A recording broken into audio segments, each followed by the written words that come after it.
Hey there, welcome to today's Q&A video. This is in response to some of the questions and comments I've gotten through my various Instagram, Facebook, and YouTube accounts.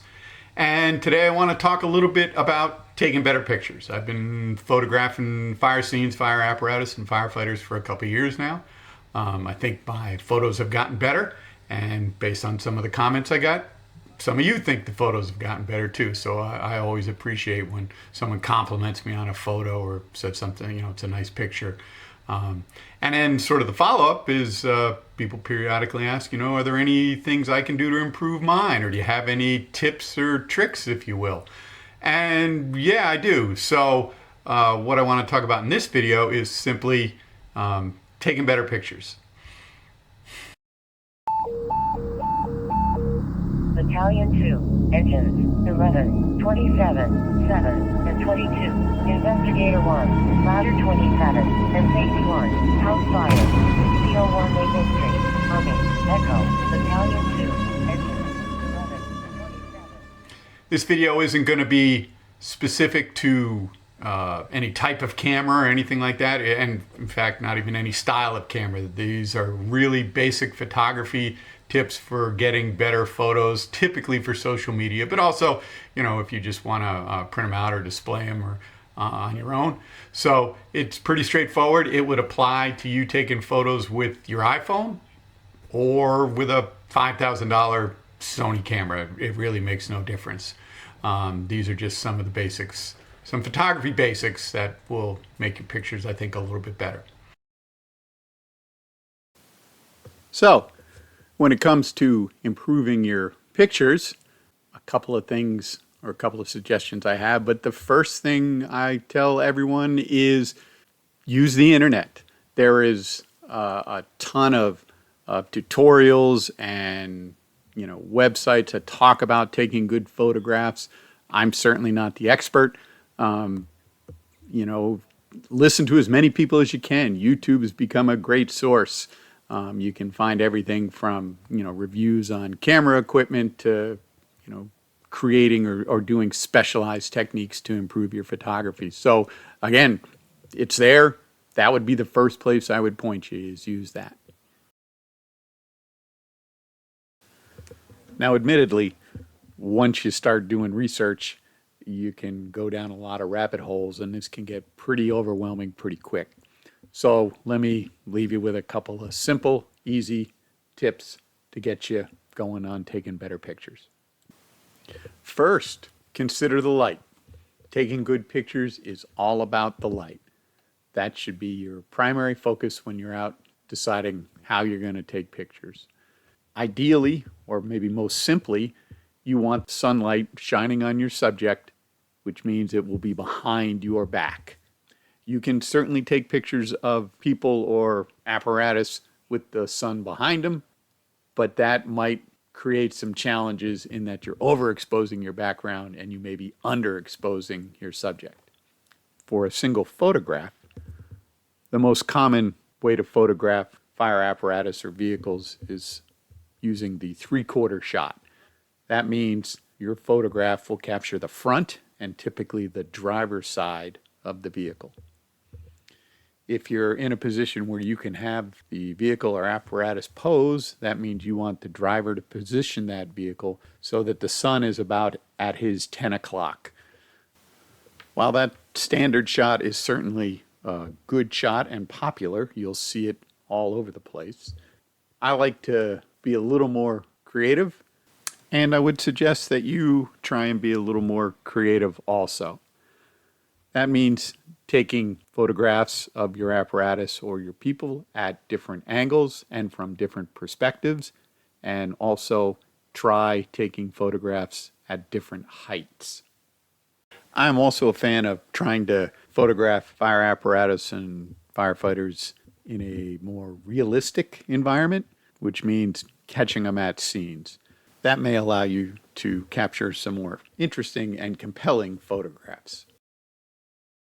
I also suggest that initially you try and photograph using what we refer to in photography as a normal lens, or a lens that roughly replicates what the human eye sees. At least initially, I would recommend staying away from the more wide-angle shots. Those can create some distortions and curves in your photograph, which can make them look a little unusual. Think about a fisheye lens and what that does to the picture. For smartphones, remember they're set up to capture a wider perspective, and so they already are a fairly short lens. And if you shorten them up even more to capture more in your photograph, you can start to introduce that fisheye look or that curvature to your photographs. I understand that sometimes you don't have the ability to use that normal perspective and you need to use the wide angle. And if you have to, there are some post-production things you can do to make those look a little better, but that'll be a subject for another video. My next tip is from my days teaching investigative photography, and that is a reminder to the photographers to fill the frame. This is especially important for people using phones to take pictures because they're not well suited for taking overall scene photos. A photograph taken at too great a distance will reduce your subject to something small and maybe even tough to discern in the final image. That means for the best photographs, you want to make sure that subject fills the frame. The best way to ensure that is to actually move closer to the subjects if possible. Along those lines, I would also recommend that you take care and be aware of what is in the background of your photographs. This is especially true if you are photographing fire scenes or accident scenes.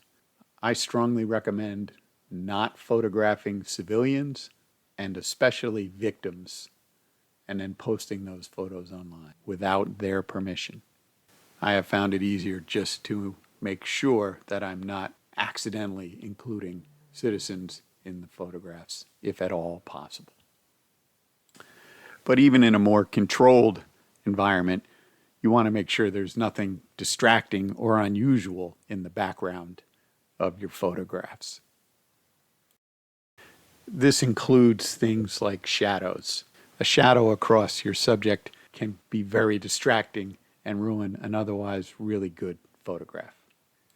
One consideration to the fill the frame rule is that if you're going to use your photographs for social media, sometimes those are better if the picture format is either square or more squared up than the typical 2x3 that your phone or your camera might capture. If this is the case, you may want to consider leaving a buffer, if you will, on the sides of your photograph so you can crop it to a square or more square format for posting on social media. My next piece of advice is also pretty straightforward. Take lots of pictures. Take your camera with you everywhere you go, and whenever you have the opportunity, take pictures. Also, when you're somewhere taking pictures, take a lot of pictures of the subject. If you're at a station and you're photographing a piece of apparatus, don't take 1 or 2 pictures of it. Take 100 pictures of it. This is especially true if you're out on a scene where there's movement or action and the apparatus may have its lights on. Taking multiple pictures will allow you to get the best possible shot with the lights. Same thing when you're photographing people. Take multiple pictures. Don't underestimate your ability to take that one picture right as that person closes their eyes or yawns or looks away. So taking multiple pictures will give you options. Again, it increases your time going through them, but you'll have more to choose from, and I think you'll be happy with the results. My last piece of advice is kind of an optional one, but I would suggest that you not be afraid to edit your photos. Even taking pictures on your phone, you have the ability to do some editing to those photos. And consider doing that. Some of the tools available on phones are as powerful as a lot of the advanced photo processing software.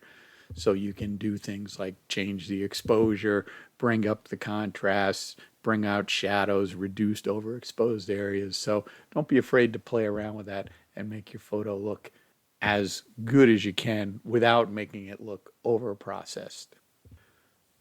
those are just some suggestions for improving your photography. Hopefully you found this video helpful or at least interesting. I would ask you to please like and subscribe. I am planning on making some more videos in the near future where we'll look at some other, maybe more advanced or specialized techniques to help improve your photos or to help make the photo taking process a little easier.